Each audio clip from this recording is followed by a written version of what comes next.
The house meat, اس کا chapter 1 ہم شروع کرنے جا رہے ہیں، جو کہ 3 مہینے پہلے کی بات ہے۔ ملی، مجھے اپنے بارے میں بتاؤ ملی۔ نینا ونچسٹر اپنے کیرمل رنگ کے صوفے پر جھک کر بیٹھی ہے۔ ان کی ٹانگیں ایک دوسرے پر رکھی ہوئی ہے، جس سے ان کی ریشمی سفید اسکرٹ کے نیچے سے گھٹنے ہلکے جھلک رہے ہیں۔ میں برانڈز کے بارے میں زیادہ نہیں جانتی، لیکن یہ واضح ہے کہ نینا ونچسٹر جو بھی کچھ پہنے ہوئے ہیں وہ بے حد زیادہ مہنگا ہے۔ ان کی کریم رنگ کی بلاؤز اتنی خوبصورت لگ رہی ہے کہ میں اس کے کپڑے کو چھونے کے لیے بےتاب ہو رہی ہوں۔ حالانکہ ایسا کرنے کا مطلب یہ ہوگا نا کہ میری نوکری حاصل کرنے کا کوئی امکان ہی نہیں رہے گا۔ سچ پوچھو تو میرے پاس نوکری حاصل کرنے کے لیے ویسے بھی کوئی امکان نہیں ہے۔ اچھا، میں آہستہ سے بولی، الفاظ سوچ سمجھ کر چنتے ہوئے۔ تمام ریجیکشنز کے باوجود میں پھر بھی کوشش کرتی ہوں تھوڑا۔ میں بروکلن میں پلی بڑھی ہوں۔ میں نے مختلف جگہوں پر گھریلو کام کیے ہیں، جیسے کہ آپ میرے ریزیومے میں دیکھ سکتی ہیں۔ میرا وہ ریزیومے جو میں نے احتیاط سے تیار کیا ہے۔ مجھے بچے بہت پسند ہیں اور میں کمرے میں ادھر ادھر دیکھتی رہی۔ کوئی کتے کے چبانے والا کوئی کھلونا یا بلی کے لیٹر باکس تلاش کرتے ہوئے میں ادھر ادھر دیکھتی رہی۔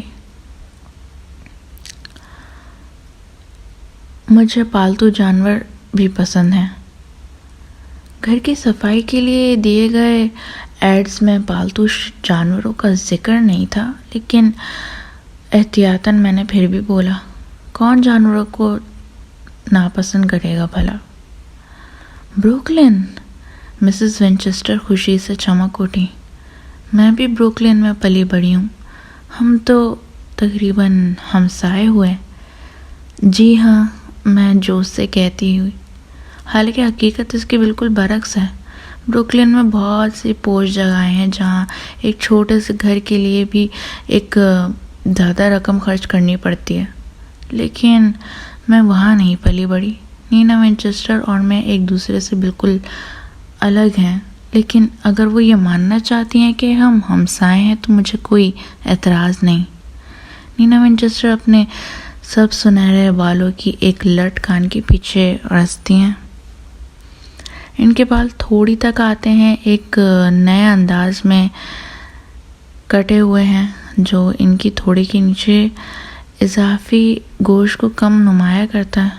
وہ شاید 38 یا 39 سال کی ہوں گی، اور اگر ان کے بالوں کا انداز یا لباس مختلف ہوتا تو وہ ایک عام سی عورت لگتی، لیکن انہوں نے اپنی بے پناہ دولت سے اپنی شکل و صورت کو نکھارنے میں کوئی کسر نہیں چھوڑی۔ مجھے یہ بات تسلیم کرنی پڑے گی۔ میں نے اپنی ظاہری حالت کے معاملے میں بالکل الٹ راستہ اپنایا ہے۔ میں نینا ونچسٹر سے 10 سال چھوٹی ہوں، لیکن میں نہیں چاہتی کہ وہ مجھ سے کسی بھی طرح کا خطرہ محسوس کریں۔ اس لیے میں نے انٹرویو کے لیے موٹی اون کی لمبی سی اسکرٹ چنی، جو میں نے ایک پرانی چیزوں کی دکان سے خریدی تھی، اور ایک پولیسٹر کی سفید بلاؤز جس کی آستینیں پھولی ہوں۔ میرے گندمی سنہرے بال ایک سخت بن میں جکڑے ہوئے ہیں۔ میں نے خاص طور پر ایک جوڑی بڑی سی بیکار ٹارٹوائز شیل چشمے بھی خریدے ہیں جو میری ناک پر جمے ہوئے ہیں۔ میں ایک پیشہ ور مگر بالکل غیر دلکش نظر آ رہی ہوں۔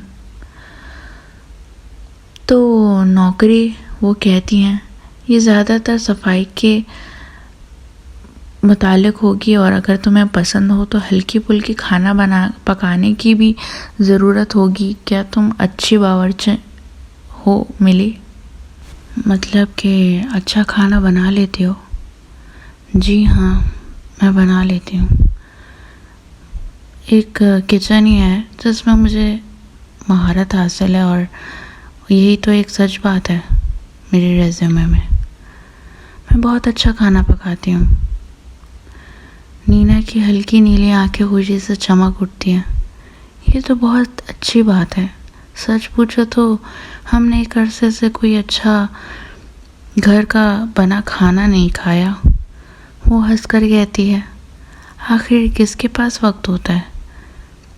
میں مشکل سے اپنے خیالات کو زبان پر آنے سے روکتی ہوں۔ نینا ونچسٹر کسی دفتر میں کام نہیں کرتی، ان کی صرف ایک بیٹی ہے جو سارا دن اسکول میں رہتی ہے، اور وہ کسی کو اپنی تمام صفائی کے لیے ملازم رکھ رہی ہیں۔